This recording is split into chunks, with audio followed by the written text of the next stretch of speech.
Photo.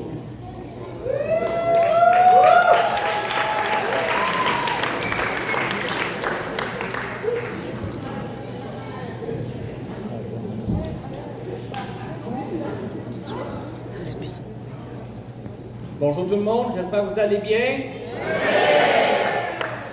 Donc moi je me présente, je m'appelle Elliott Grenier-Boulanger, je suis photographe naturaliste, spécialisé dans l'animalier depuis maintenant 4 ans.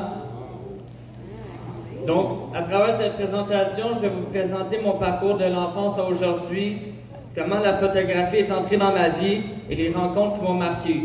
Mais surtout vous partager mes images.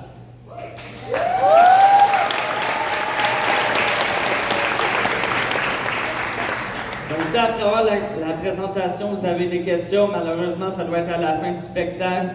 Donc vous allez vous trouver à quelque part dans la salle. OK.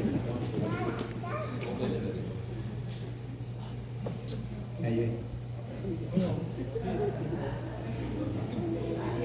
Je serai pas long, ça marche pas.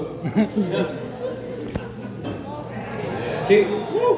Donc tout d'abord, je vais vous présenter 3 images que j'ai faites l'été dernier au réservoir Kamika. Donc l'image en haut à gauche est assez particulière pour moi parce que c'est la première image d'un bébé merle que j'ai pris dans un nid qui a été nourri directement par sa mère en avant de moi.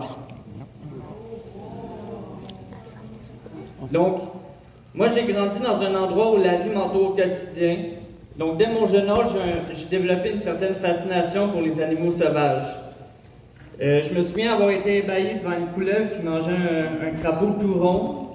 Sur le chemin de ma maison, je m'avais assis avec une chaise pour l'observer manger son crapaud devant moi, puis j'ai attendu une longue minute.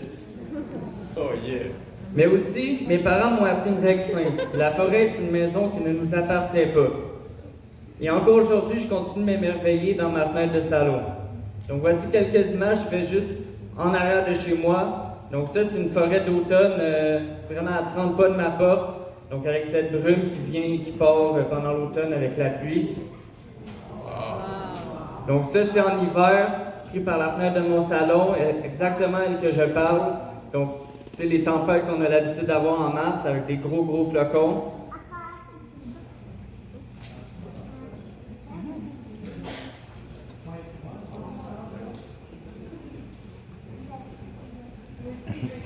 C'est pas le capitaine. Oui. Donc ça, c'est une maison. Donc en hiver, ils viennent picorer l'écorce pour trouver ses aliments. Donc moi, je me pose là avec mon appareil photo. Puis ben, je les prends en photo, tout simplement. Mais avant la photo est venu le dehors et j'ai dû la prendre. J'ai passé 7 ans de mon enfance dans les scouts.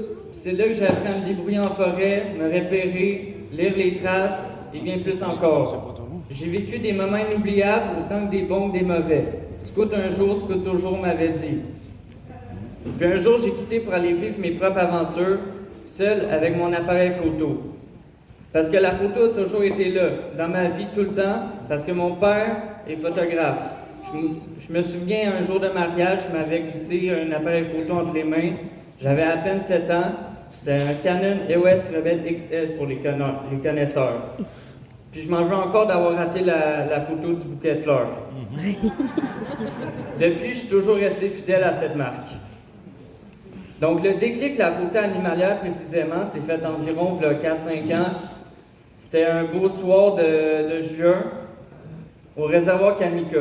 J'avais emprunté le vieux appareil à mon père de 2012 et j'ai photographié une hirondelle en plein vol. Donc j'ai encore gardé cette photo, comme toutes ces photos de ma première année en photographie. Donc ça, c'est un pigargue à tête blanche, oiseau majestueux, 2 mètres d'envergure, il s'est appelé Aigle d'Amérique. C'est un mâle. Donc cette photo-là est assez particulière pour moi, parce que c'est une de mes premières rencontres avec le plongeon huard, première rencontre de proche.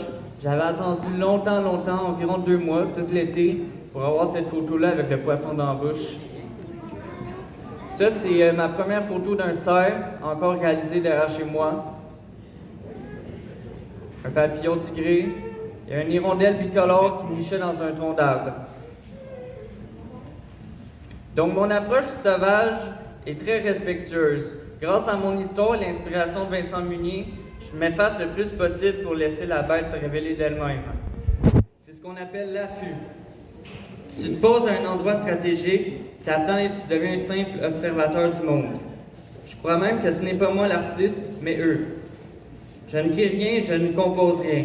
Je suis uniquement le témoin de l'art, un art qui s'efface peu à peu. Chaque image est une respiration dans un monde si bruyant. Donc voici quelques-uns de mes affûts que j'ai pu faire ces dernières années. Donc ça, c'est ce printemps-ci. J'attendais l'éclipse lunaire, voir si un renard voudrait bien passer en dessous. Et l'affût juste avant, c'était pour la reproduction des loutres. Et ça, c'était pour observer le lynx du Canada. Également, ce soir, j'ai apporté certaines pièces de mon équipement d'affût. Donc l'appareil photo, le trépied qui est très important, le filet, le camouflage, ça peut être très basique pour certaines espèces. Mais le plus important dans ça, c'est les jumelles. J'ai plus souvent les yeux dans les jumelles que l'appareil photo parce que tout bon photographe animalier doit bien connaître son sujet avant de connaître comment faire des photos.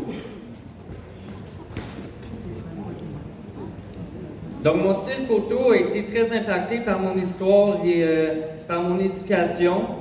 Donc vu que je m'efface le plus possible, mes photos sont souvent très lointaines. Je photographie la beauté brute et silencieuse de la nature telle qu'elle et mes photos reflètent tout le temps la réalité. Mes photos sont parfois floues, lointaines, abstraites, voire minimalistes.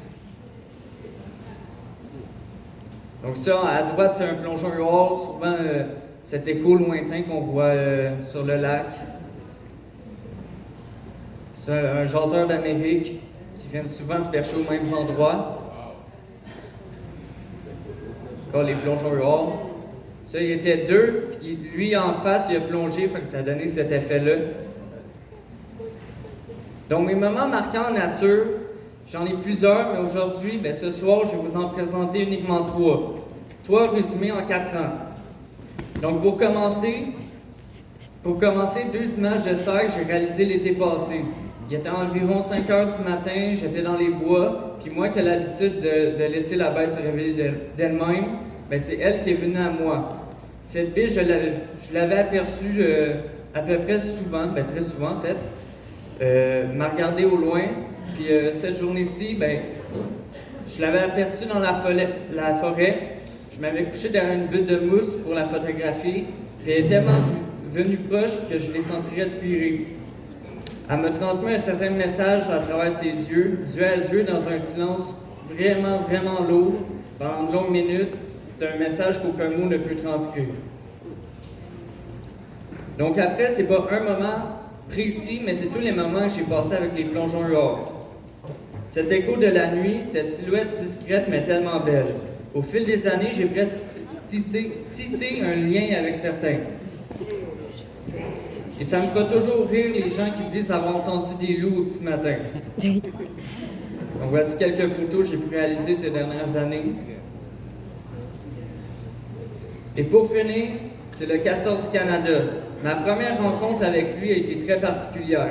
T'attends les pieds dans la boue pendant des heures, avec pour seule compagnie les moustiques, et ton regard se perd parmi des centaines de roseaux. Et si t'attends assez longtemps, il se révèle comme un mirage de la nature, puis tu le vois juste glisser dans le silence total. Et c'est une bête qui est très diurne en fait, et tu le vois vraiment à l'heure bleue, donc c'est vraiment un animal quasiment invisible, mais pourtant tu arrives le soir, puis il y a une nouvelle rivière qui est apparue. Donc au final, la seule chose que je veux que vous reteniez de cette soirée, c'est que la beauté, la poésie et le silence se trouvent juste là, derrière nos portes, et que le monde ne mourra jamais par manque de merveille, mais uniquement par manque d'émerveillement. Merci beaucoup de m'avoir écouté pendant tout le long. Et si vous aimez mon travail, ma philosophie ou mes histoires de terrain, vous pouvez me suivre sur Instagram ou Facebook. Les codes QR s'affichent juste là.